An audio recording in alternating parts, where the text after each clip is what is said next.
yang sering dipahami sebagai syafaatnya Rasulullah SAW, syafaat yang terbesar yang kita harapkan dengan sholawat dan salam kita kepada baginda Nabi SAW. Dan itu sesuatu yang kurang tepat. Jadi kalau semoga dengan sholawat dan salam kita semua dapat syafaatul uzma dari Nabi, itu kurang tepat. Kenapa? Karena syafaatul uzma itu diberikan tidak hanya kepada orang yang sholawat. Orang kafir pun dapat syafaatul uzma. Jadi kalau kita membatasi diri kita hanya mengharapkan syafaatul uzma dari Nabi, ya itu manzilahnya orang kafir pun dapat. Kenapa? Karena syafaatul uzma itu, tema itu keluar terkait dengan sebuah hadis. Dan saya rasa Bapak pernah mendengar hadis itu. Ingat ketika di padang mahsyar manusia dikumpulkan, lalu dalam tanda kutip terlantar, gitu kan? Maka berbondong-bondong, begitu udah gak tahannya itu, orang-orang datang ke Nabi Adam. Lalu berkata, wahai Nabi Adam, engkau adalah ayah kami, engkau adalah Nabi yang pertama, engkau adalah begini-begini, gitu kan? Tolong mintalah kepada Allah supaya Allah segera mulai di perkara hisab. Kata Nabi Adam, saya malu minta sama Allah, saya juga melanggar larangan Allah. Idhabu ila Nuh, gitu kan? Pergilah kamu semua kepada Nuh. Maka orang-orang berbondong-bondong pindah ke Nabi Nuh, mau orang kafir, mau orang semuanya. Tolong dong Nabi Nuh minta sama Allah supaya sudah dimulai hisab ini. Kata Nabi Nuh, saya malu minta sama Allah karena anak saya pun ada yang kufur kepada Allah. Ya kan? Nah, pergilah kamu ke Nabi setelah saya, kepada Nabi Ibrahim. Datanglah orang itu kepada Nabi Ibrahim alaihissalam, berkata yang sama, minta segera dimulai hisab itu. Kata Nabi Ibrahim, saya malu minta kepada Allah karena saya pernah berdusta 3 kali. Pergilah kamu kepada Musa, karena Musa itu adalah kalimullah. Mereka pergi ke Nabi Musa, minta hal yang sama. Tolong wahai Musa, minta kepada Allah segera dimulai hisab itu. Kata Nabi Musa, saya malu minta kepada Allah karena saya pernah membunuh orang. Pergilah kamu kepada Isa ruhullah. Manusia berbondong-bondong pergi ke Nabi Isa bin Maryam, minta, coba Nabi Isa minta kepada Allah supaya sudah dimulai hisab ini. Udah nggak tahan dengan di mahsyar. Kata Nabi Isa bin Maryam, saya malu minta kepada Allah sementara manusia di bumi menyembah saya dan ibu saya. Bagaimana saya minta? Saya nggak punya muka minta sama Allah, begitu kira-kira. Pergilah kamu kepada Muhammad sallallahu alaihi wasallam, karena dia adalah kekasihnya. Maka manusia pun berbondong-bondong minta kepada Nabi. Lalu nanti kita berdiri, lalu nanti kita bersujud. Itulah kata Allah, mintalah kamu akan diberi. Syafi' tu syafa', mintalah syafaat akan digenapi. Maka Nabi pun meminta, ya Allah, ini urusan umatmu, urusan makhlukmu ini, hamba-hambamu, segeralah dimulai hisab. Yang dihisab bukan hanya orang muslim. Itu kata para ulama, syafaatul uzma itu tuh. Itu syafaatul uzma namanya. Syafaat yang agung itu yaitu syafaat dari Nabi supaya apa? Semua orang itu segera dihisab. Jadi jangan membatasi sholawat hanya untuk itu, karena rugi betul. Sholawat kita untuk syafaat yang lain, bukan yang itu. Karena Nabi memberikan syafaat itu di 3 tempat. Yang pertama adalah di mizan. Itu hadis dari sahabat Anas.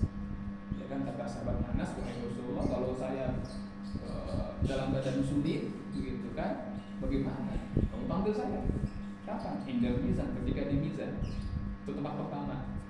Kata sahabat Anas, kalau saya Pak Ilham Ajib, kalau saya nggak temukan Anda di sana, bagaimana? Maka ketika di sirat itu sama Anda. Lagi. Kalau nggak ada juga, kata Nabi, fa'in dan haul, di samping telaga atau.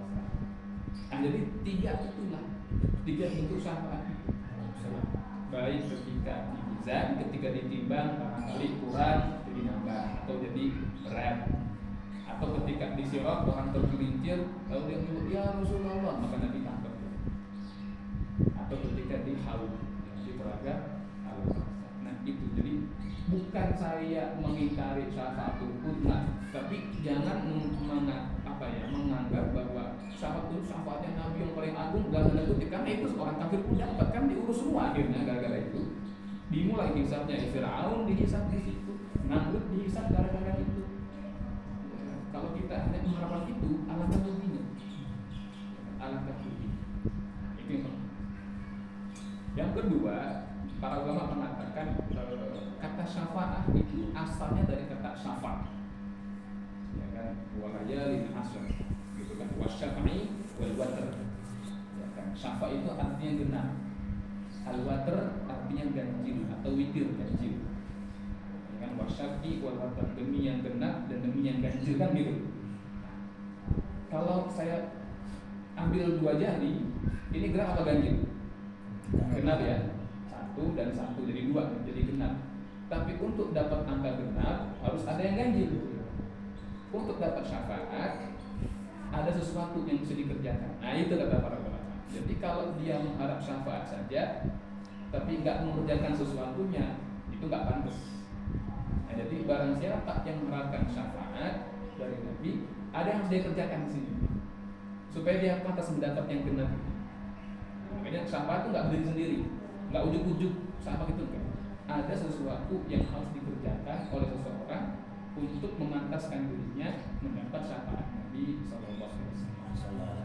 Itu banyak sekali amalan, dari mulai yang aspeknya hanya ritual, ya sifatnya individual, seperti apa misalnya banyak sholawat kepada Nabi, banyak bersalam, gitu ya, sampai kepada hal yang sifatnya sosial, ya kan, seperti membantu orang dan lain-lain.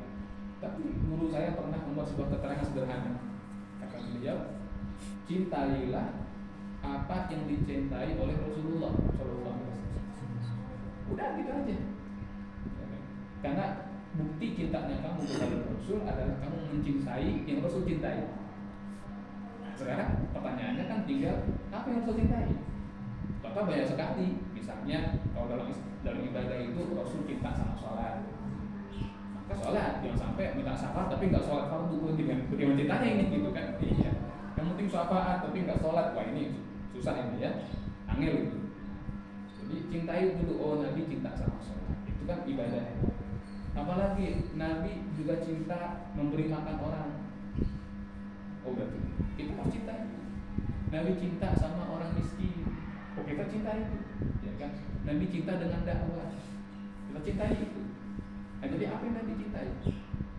Karena dengan mencintai apa yang Nabi cintailah kita ini semakin dekat dengan Rasulullah SAW. Misalnya apa? Anak yatim, ya kan? Ana wa kafirul yatim hakan, kan gitu kan? Saya dengan orang yang menanggung anak yatim seperti ini, 2 jari lalu ditenggangkan sedikit. Nah ini untuk menunjukkan kedekatan karena Nabi mencintai, ya, menyantuni anak-anak yang yatim, terutama kalau yatim miskin pula. Itu Nabi cinta sama hal itu. Maka barangkali ada seseorang nanti, Bapak sekalian, dalam sehari itu barangkali lisannya salawat sekedarnya aja, barangkali, ya kan, dia dari pagi sampai petang kerja gitu kan. Tapi sehari-hari itu kalau ketika dia bekerja membanting tulang mencari rezeki yang halal, dia selalu sisihkan dari rezeki itu. Si fulan, kerabat saya miskin, si anu, tetangga saya si anu, nah itu dia sibuk sih. Nah, syafaat bisa datang gara-gara itu, sibuknya dia. Nah, maka kita ambil di mana tuh? Ya, nanti kan Allah letakkan, oh si anu dia dapat tempat dengan banyak sholawat, oh si anu dengan banyak membantu orang, oh si anu dengan membantu dakwah, oh si anu dengan menyebarkan kebaikan, oh si anu dengan membangun masjid, macam-macam gitu. Jadi Allah meletakkan kemampuan pada masing-masing individu daripada hamba-hamba Allah itu, dan Allah tidak membebani kita dengan hal yang kita nggak mampu. Tapi lihat saja apa yang Allah kasih ke kita dan gunakan itu untuk sesuai dengan apa yang Nabi SAW ajarkan dan teladankan kepada kita. Mudah-mudahan Allah merahmati kita semua. Amin. Allah mengizinkan kita untuk mendapat syafaat dari Muhammad SAW. Jadi saya berharap untuk kedepannya kita menghindari ya, kata-kata semoga kita dapat syafaat husna, karena rugilah gitu kan. Syafaat aja udah husnanya nggak usah disebut-sebut karena cuma tadi doang itu yang sayang. Nah, ini kalau saya bahas di tempat umum nih, Jadi sama ini saya bahas. Nanti banyak yang ini karena saya sering dengar tuh beberapa, mohon maaf ya gitu kan, beberapa narasumber kadang-kadang atau ustaz atau apa sering nyebut itu gitu kan, atau beberapa MC. Semoga kita yang mendengarkan dan menuntut syafaat uzma kayak gitu. Saya bilang aduh kok cuma ini doang gitu loh, cuma ingin dapat syafaat uzma aja kan rugi gitu ya. Saya kira itu ya. Wallahu a'lam bishawab.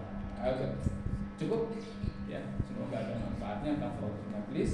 Subhanallah wa bihamdika asyhadu an la ilaha illa anta astaghfiruka wa atubu ilaik. Allahumma shalli ala sayyidina Muhammad wa ala ali sayyidina Muhammad. Assalamualaikum warahmatullahi wabarakatuh. Waalaikumsalam.